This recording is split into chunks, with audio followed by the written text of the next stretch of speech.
अस्सलाम वालेकुम dear students, उम्मीद करता हूँ आप सब खैरियत से होंगे। क्लास 9 एक्सरसाइज नंबर 6.1 और क्वेश्चन नंबर 2 है। ये जो क्वेश्चन है ये वर्ड प्रॉब्लम्स हैं और इसमें आपको जो है स्टूडेंट्स स्टेटमेंट बनानी पड़ती है और अगर आपको स्टेटमेंट बनाना आ जाए तो ये सम्स जो है वो बहुत ईजी हैं ये। तो चलते हैं, हम देखते हैं हमें क्वेश्चन नंबर 2 में क्या पूछा जा रहा है। When 25 added to a number the result is half. कह रहे हैं कि एक नंबर है, वो नंबर हमें पता नहीं है और वही नंबर हमने मालूम करना है। कह रहे हैं कि अगर उस नंबर में जो हमें मालूम करना है 25 को ऐड कर दिया जाए तो जो उसका जो रिज़ल्ट होगा वो क्या हो जाएगा, हाफ हो जाएगा। यानी कि उस वो पूरा नंबर जो है वो किसके बराबर होगा, हाफ के इक्वल होगा। The answer is 3 times the original number, और उससे जो आंसर निकलेगा वो उस ओरिजिनल नंबर के जो हमें चाहिए उसका 3 टाइम्स होना चाहिए। व्हाट इज़ द नंबर, आपको जो है वो नंबर मालूम करना है कि जिस पर जो है ये सारी इस क्वेश्चन की जो है वो कंडीशन सेटिस्फाई हो जाए। तो हम शुरू करते हैं अपने सॉल्यूशन को स्टूडेंट्स।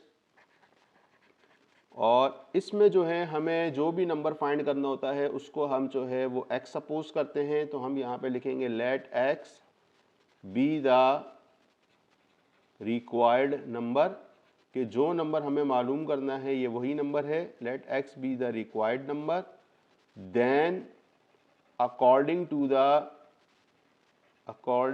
the given condition, आगे हम ये लिखेंगे जो हमें कंडीशन बताई गई है उसके मुताबिक हम उसको किस तरह से स्टेटमेंट बनाते हैं। तो इसलिए हम लिखते हैं then according to the given condition.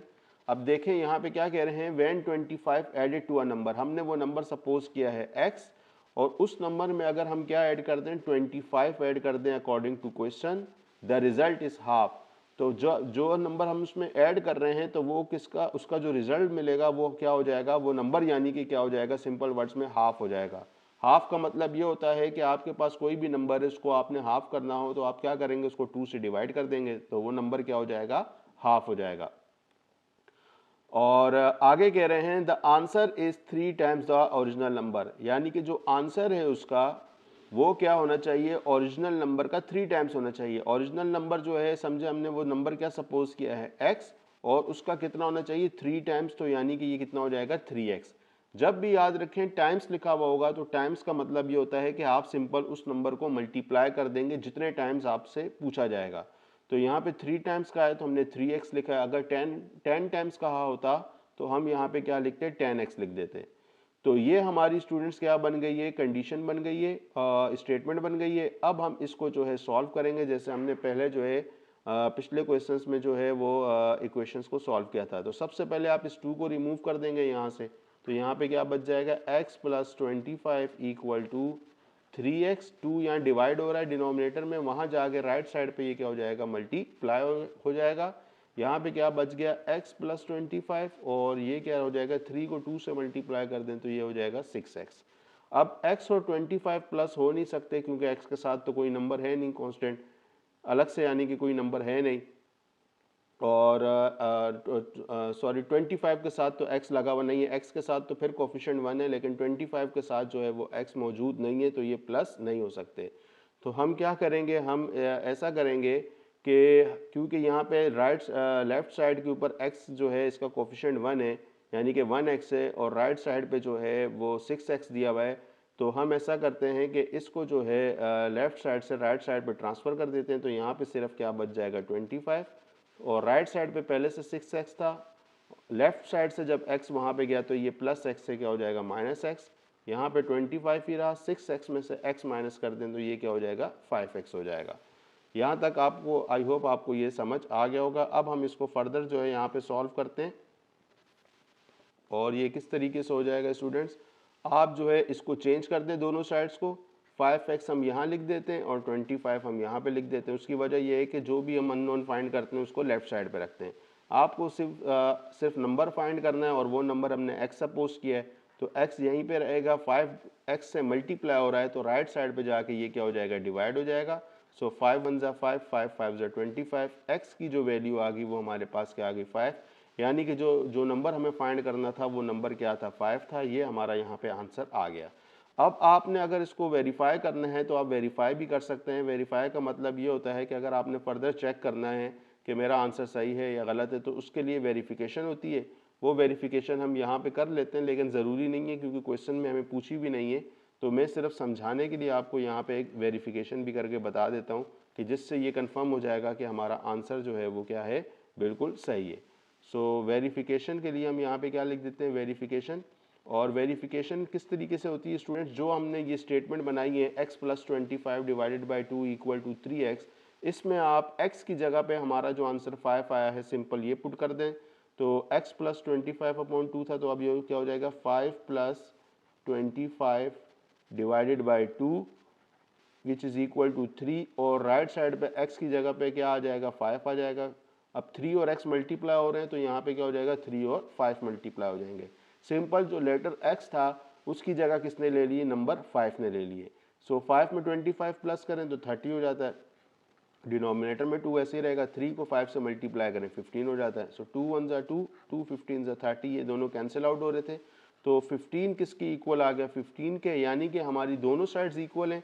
इसका मतलब ये है कि हमारा जो आंसर आया है वो बिल्कुल सही आया है। यहाँ पे हम लिख देंगे कि हमने ये वेरीफाई भी कर दिया, यानी कि इस बात की तस्दीक हो गई कि हमारा आंसर बिल्कुल सही है। तो वेरिफिकेशन आपको करने की ज़रूरत नहीं है, ये सिर्फ आपको समझाने के लिए थी। आप जो है जहाँ पे हमारा आंसर आया है x = 5, यहाँ तक आप करें तो बस आपको स्टेटमेंट इस क्वेश्चन में बनाने आने चाहिए कि स्टेटमेंट कैसे बनाते हैं। तो आई होप आपको ये क्वेश्चन अच्छी तरह समझ आ गया होगा। क्वेश्चन नंबर 3 है हमारा, when a number is added to 4। अब क्या कह रहे हैं कि एक नंबर है, वो नंबर हमें नहीं मालूम वो नंबर क्या है, अगर उस नंबर में 4 ऐड कर दिया जाए, the result is equal to, तो जो रिजल्ट होगा वो किसकी इक्वल होगा, सब्ट्रैक्टिंग 10 फ्रॉम 3 टाइम्स ऑफ 8। यानी कि उसमें से आप उसमें क्या करोगे, आप सब्ट्रैक्ट कर दोगे 10 को, वो जो नंबर है उसमें से आप क्या कर दोगे 10 को सब्ट्रैक्ट कर दोगे, लेकिन वो नंबर क्या होना चाहिए 3 टाइम्स होना चाहिए। व्हाट इज द नंबर, और वो नंबर आपने फाइंड करना है। तो चलें शुरू करते हैं इस क्वेश्चन को भी। तो हम यहाँ पे क्या लिखेंगे, let x be the required number, जो नंबर हमें फाइंड करना है ये वही नंबर है। देन अकॉर्डिंग टू द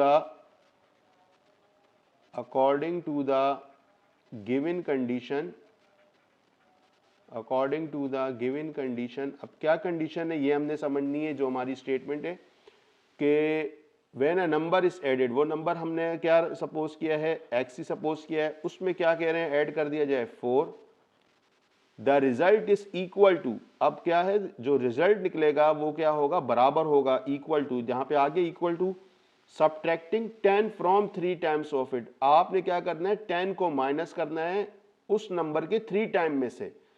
अब 10 को माइनस करना है 3 टाइम में से, तो पहले वो नंबर आ जाएगा, वो नंबर क्या था x, उसका कितना टाइम से 3 टाइम से, और सब्ट्रैक्ट किसको कर रहे हैं आप 10 को। तो यानी कि ये हमारे पास क्या बन गई स्टूडेंट्स, पूरी स्टेटमेंट बन गई। फिर से बता देता हूं, when a number is added to 4, हमारा वो नंबर क्या है x है, उसमें हमने ऐड क्या कर दिया 4, the result is equal to, यानी कि अब इक्वल टू की साइन आ गई, subtracting 10 from 3 times of it, यानी कि आपने 10 माइनस करना है, लेकिन किस में से करना है 3 टाइम्स में से। वो 3 टाइम्स क्या हो गया 3x, और माइनस क्या कर रहे हैं आप 10 कर रहे हैं। तो अब इसको हम जो है वो सॉल्व करेंगे फर्दर, हम x वाले एक तरफ कर देते हैं और नंबर्स एक तरफ कर देते हैं। सो 4 यहीं रहेगा, -10 राइट से लेफ्ट पे आएगा, तो ये -10 से +10 हो जाएगा। 3x लेफ्ट पे था, राइट पे था, ये 3x राइट पे रहेगा, लेफ्ट साइड से +x से वहां जाएगा, तो ये क्या हो जाएगा -x हो जाएगा। 4 में 10 प्लस करेंगे क्या हो जाएगा 14, 3x में से 1x माइनस कर देंगे तो क्या हो जाएगा 2x। हम इसको यूं भी करके लिख सकते हैं 2x = 14। हमें x की वैल्यू फाइंड करनी है, तो ये क्या हो जाएगा 14 डिवाइडेड बाई 2। सो इसको कैंसिल आउट करें, 2 1 ज़ा 2, 2 7 ज़ा 14। सो हमारा जो नंबर था जो हमें रिक्वायर्ड था वो क्या आ गया 7, और ये इसका जो है इस क्वेश्चन का आंसर है। अब इसकी वेरिफिकेशन आप खुद से करके रखिएगा, यही नंबर जिस तरह मैंने आपको पिछले क्वेश्चन में समझाया था, आप इसी तरीके से वेरिफिकेशन कीजिएगा और देखिएगा कि हम आपकी जो है वो दोनों साइड्स मैच हो रही हैं या नहीं हो रही। क्वेश्चन 4 है हमारा students, Bilal is 6 year older than Ali. इसमें हमें कह रहे हैं कि बिलाल जो है वो उसकी जो एज है वो 6 साल जो है, यानी कि वो बड़ा है किससे, अली से। यानी कि सपोज कर लें दोनों भाई हैं, बिलाल की उम्र जो है वो 6 साल ज़्यादा है अली से, लेकिन अली की हमें उम्र नहीं बताई कि अली की उम्र इस वक्त क्या है। आगे कह रहे हैं कि 5 years फ्रॉम नाउ, के 5 साल बाद the sum of their age will be 40, यानी कि उन दोनों की एजेस का अगर हम सम ले लें, प्लस कर लें, तो वो किसकी इक्वल होना चाहिए, 40 के इक्वल होना चाहिए।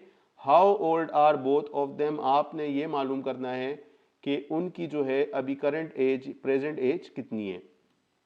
तो शुरू करते हैं इस क्वेश्चन को भी स्टूडेंट्स। इसमें हम क्या लिखेंगे, यहाँ पे लेट एज ऑफ अली, क्योंकि हमें अली की बिल्कुल एज अभी नहीं पता, तो हम पहले क्या लिखेंगे, एज ऑफ अली जो है हम सपोज कर लेते हैं वो कितनी है, x ईयर्स है। और इसी तरीके से एज ऑफ बिलाल जो है, क्योंकि वो कह रहे हैं कि वो उससे 6 साल बड़ा है, तो अगर अली की अभी उम्र x है तो 6 साल बड़े का मतलब ये हो गया कि उसमें हम ऐड क्या कर देंगे, 6 को हम ऐड कर देंगे। इसी वजह से हमने ऐड किया है, क्योंकि अगर उसकी एज जो है अली की x है तो और बिलाल जो है वो उससे बड़ा है, तो बड़ा है तो इसका मतलब प्लस हो गया। कितने साल बड़ा है, 6 साल बड़ा है, तो उतने साल हमने उसकी एज में क्या कर दिए, प्लस कर दिए। अब आगे कह रहे हैं कि 5 years from now the sum of their age will be 40, अब 5 साल बाद, तो 5 साल बाद का मतलब ये है कि अली की एज में भी हम 5 साल को बढ़ा देंगे, और इसी तरीके से जो बिलाल की एज है उसमें भी हम क्या कर देंगे, 5 साल को बढ़ा देंगे, क्योंकि 5 साल बाद का भी ये कह रहे हैं कि अगर आप 5 साल बाद देखें और उनकी एजिस का सम लें तो वो कितना होना चाहिए, 40 होना चाहिए। तो अली की जो एज है वो तो x + 5 ही है, बिलाल की एज अब कितनी हो जाएगी, x में हमने क्या प्लस कर दिया, 6 + 5, और 6 + 5 आपको पता है कितना होता है, तो ये किसकी इक्वल हो जाएगा, x + 11, यानी कि इसकी जो एज हो जाएगी वो क्या हो जाएगी, x + 11 ईयर्स हो जाएगी। अली की एज हो जाएगी x + 5 ईयर्स, और बिलाल की क्या हो जाएगी, x + 11 ईयर्स। तो हम यहाँ पे अब क्या लिखेंगे, जो हमारी कंडीशन बनेगी, हम यहाँ पे लिखेंगे according to the given condition, कि हमारे पास क्या कंडीशन यहाँ पे बन रही है कि अली की एज कितनी है स्टूडेंट्स, x + 5, इसमें हम प्लस कर देंगे x + 11। क्यों प्लस किया है, क्योंकि क्वेश्चन में आप देखें लिखा हुआ है 5 years from now the sum of their age, तो हमने दोनों की एजेस का क्या ले लिया, सम ले लिया है, यानी कि दोनों की एजेस को हमने क्या कर दिया है, प्लस कर दिया है, और ये किसकी इक्वल हो जाएगी, 5 साल बाद ये 40 के इक्वल हो जाएगी, क्वेश्चन में ये लिखा हुआ है। अब हम क्या करेंगे स्टूडेंट्स, x वाले नंबर्स और जो दूसरे नंबर्स हैं उनको हम प्लस कर देंगे, तो x 2 है तो ये कितने हो जाएंगे, 2x, और फिर लेफ्ट साइड पे एक नंबर 5 है और दूसरा 11 है, तो 5 और 11 को जब प्लस करेंगे तो ये कितना हो जाएगा, 16, और आगे क्या रह गया, राइट साइड पे 40। अब हमने क्या करना है, 2x यहीं पे रखेंगे, राइट साइड पे हम 16 को ले जाएंगे तो ये माइनस हो जाएगा, क्योंकि यहाँ प्लस हो रहा है, तो 40 में से 16 को आप माइनस करें तो ये कितना हो जाएगा, 24 हो जाएगा। अब हम इसको जो है स्टूडेंट्स फर्दर सॉल्व करते हैं।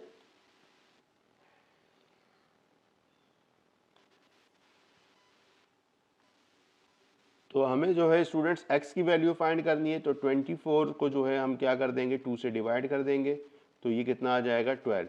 तो यानी कि जो x है, यानी कि x हमने किसकी सपोज की थी, सबसे पहले अली की, तो अली की जो एज है वो कितनी हो जाएगी, हमारे पास 12 ईयर्स हो जाएगी। तो हम यहाँ पे लिख देंगे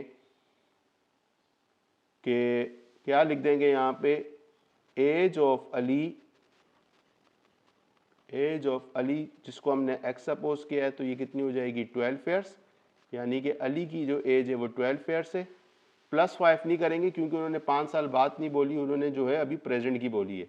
और इसी तरीके से एज ऑफ बिलाल, जो बिलाल की एज है वो पहले कितनी थी, x + 6 थी, क्योंकि वो 6 साल बड़ा था, तो x + 6 का मतलब ये हो जाएगा कि x कितना निकला था, 12 में हम क्या प्लस कर देंगे, 6 को प्लस कर देंगे, तो ये कितना हो जाएगा, 18 ईयर्स। तो यानी कि अली की जो करंट एज है वो कितनी है, 12 है, और बिलाल की जो करंट एज हो गई वो कितनी हो जाएगी, 18 ईयर्स हो जाएगी। तो ये इस क्वेश्चन का आंसर था। आई होप आपको ये अच्छी तरीके से क्वेश्चन सारे समझ आ गए होंगे। चैनल पे नहीं है तो उसको लाइक करें, सब्सक्राइब करें और ज़्यादा से ज़्यादा शेयर करें, ताकि ज़्यादा से ज़्यादा स्टूडेंट्स को फ़ायदा हो सके। Thank you.